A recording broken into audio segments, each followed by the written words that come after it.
सीधे modern history के सबसे ड्रामेटिक मोमेंट्स में से एक पर झूम करते हैं जापान का पर्ल हार्बर पर अटैक। ये 7 दिसंबर 1941 का दिन था। दुनिया पहले से ही टेंशन में थी, लेकिन अब पैसिफिक में धमाका होने वाला था।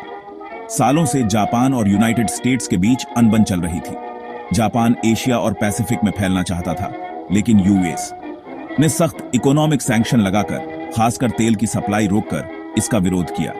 जापान को यह एक गला घोंटने जैसा लगा, तो उन्होंने एक्शन लेने का फैसला किया, यह सोचकर कि अमेरिकी पैसिफिक फ्लीट को अपने प्लान रोकने से पहले ही खत्म कर दें।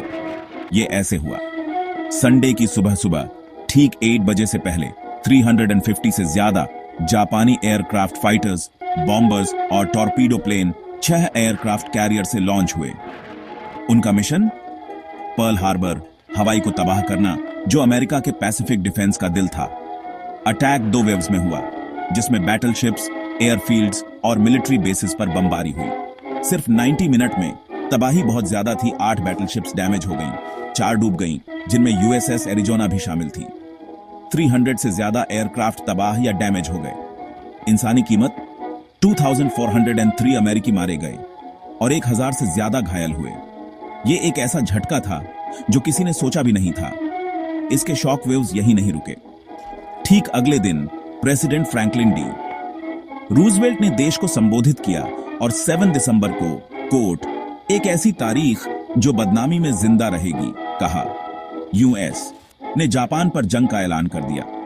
कुछ दिनों बाद जर्मनी और इटली, जापान के सहयोगी, ने अमेरिका पर जंग का ऐलान कर दिया। अचानक वर्ल्ड वॉर 2 सिर्फ यूरोप या एशिया में नहीं हो रहा था, यह सचमुच ग्लोबल हो गया था।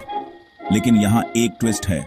अटैक के दौरान US aircraft carriers Pearl Harbor में नहीं थे। इसका मतलब था कि यूएस के पास अभी भी जवाबी हमला करने की ताकत थी, और उन्होंने जवाबी हमला किया भी। अमेरिका की हिम्मत तोड़ने के बजाय इस अटैक ने देश को पहले से कहीं ज्यादा एकजुट कर दिया।